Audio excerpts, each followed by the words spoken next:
I don't think, okay, well, I'm Jay Cutler, Mr. Olympia. My career is so much different from everyone else's. It's a job. So I just look at every day as a challenge with everything in general, and not just, you know, going to the gym and lifting weights. I mean, I'm trying to run a whole empire here, and of course, trying to win competitions. But the competition phase is only for 4 months out of the year. The rest of the year is focusing on business and travel and guest appearances and merchandising and all that stuff. I mean, that's what I look at.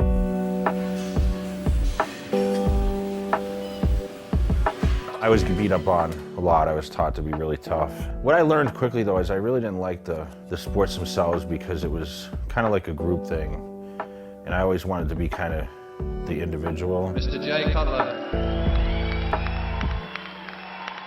I had a pretty good physique as it was, even at 11, 12 years old. I was cut and I was muscular just from all the outside activity and working on the farm. I thought, wow, if I can actually make money and lift weights and develop a physique that you like, that would be the ideal.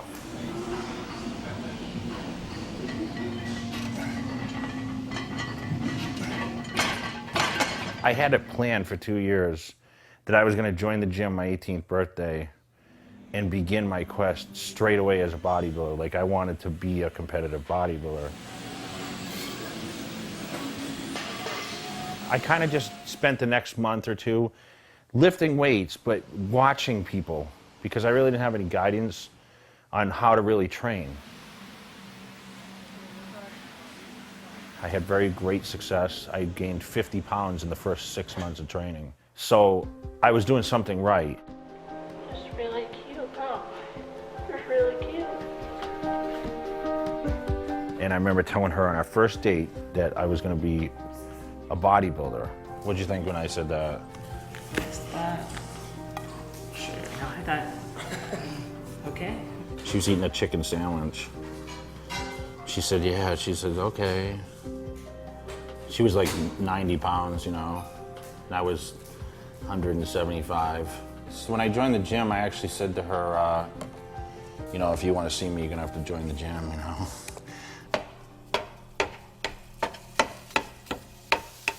It's worth sticking with it, you know. It does take a team effort. If you just have one person, I think it would be difficult for just one person alone to do everything you need to do. The struggles to get there, like I mentioned, you know, she worked 2 jobs. You know, we saved money together. We shared a car.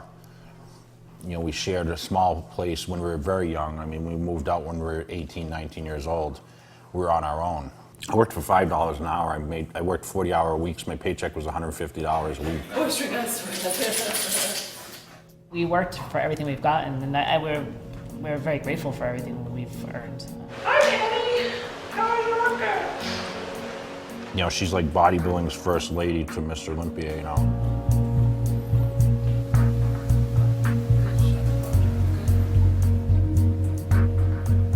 As soon as we moved to California, I started prepping for my first professional win that I had in 2000, Night of Champions. I bought my first house with the prize money from that show in California. We bought our first condo.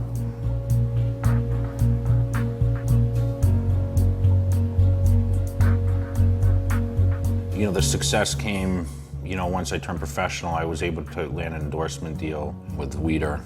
Yeah, here's some of the merchandise, you know, for the Cutler Athletics line, the Swole Monkey line here. What I learned slowly is that I was the most money maker of anything. All my investments, all the things I ever did, like people say, oh, you're gonna buy real estate or you're gonna invest in stocks and this and that. And I did all that stuff, but I pulled everything out and I reinvested in myself, and I started the merchandising with the clothing line, the videos and books and everything, Jay Cutler, everything. This is the most muscular crystal here. So this is an award separate from the title. I mean, I was the most muscular the first year, 02, 03, and 04, which, you know, the same guy that wins the title necessarily doesn't win that every year. But since I was the biggest and the most muscular, you know, each year I won not only the Hummer, the Arnold Trophy, and the check for $100,000, but I also won the most muscular awards too. You know, we've been in this for so long. People follow us and know more about us than I think sometimes we do, you know, just through the magazines and the books and everything.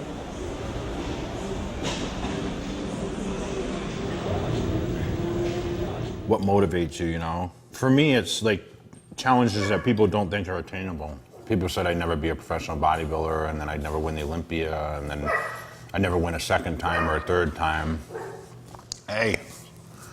And then, you know, I lost the title, came back and won it again. And they said, you know, I would never do that.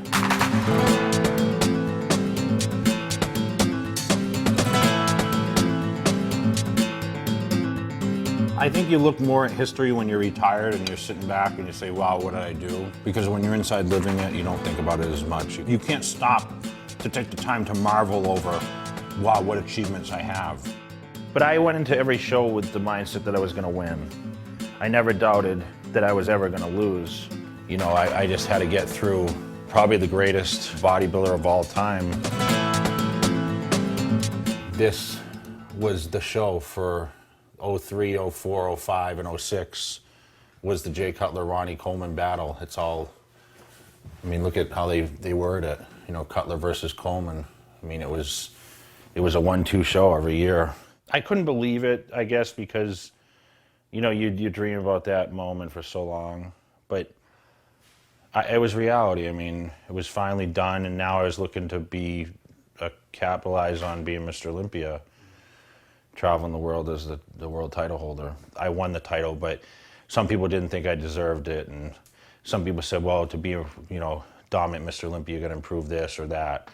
I didn't care about all that at that time. I just cared about winning the title. Dexter came in and beat me. You know, I wasn't in my top shape, and you know, I took a step backwards, and he was better, you know, that day, and they rewarded him for that. In this case is silver medals only, and I keep the silver separate from the golds because this, to me, is failure, and these are the successes. And you see that empty one that's waiting for the 2011 gold right there, that's empty. And that's now with the gold frames, because those are my pinnacle of my career wins, are those 2 top ones. That was 2010. And you know, I'm waiting to fill that 2011 right now.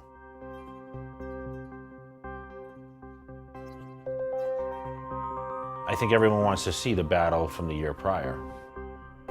They're looking to see what Phil brings new, and what Jay Cutler can hold off is more the sense going into this show, because everyone knows, you know, I'm only going to do so much with my body. Hopefully there'll be some improvements, but the most improvements we'll see is, obviously Phil's a young guy, he's up and coming. You know, Phil and Heath and I go way back. I mean, I kind of brought him into the ranks. But really back then, I never thought Phil Heath would catch me to this point. It was my dream to be able to stand next to Phil Heath 1-2. Of course, me winning. But I never thought it would take place in my time. You know, Phil has a lot of stage presence that is definitely a future bodybuilding. I'm taking him into account as much as everyone else, though, at this point.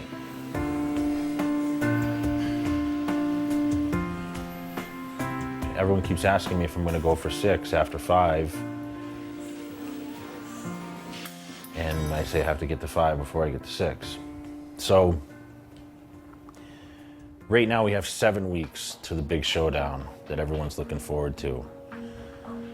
I know I'm doing everything I can in Vegas right now to secure that title, and you know, from the diet and the training to modifying different things and making different adjustments to be at my absolute best. I'm sure Phil's in Denver doing the same thing. And it's gonna be another showdown, and the best man will win.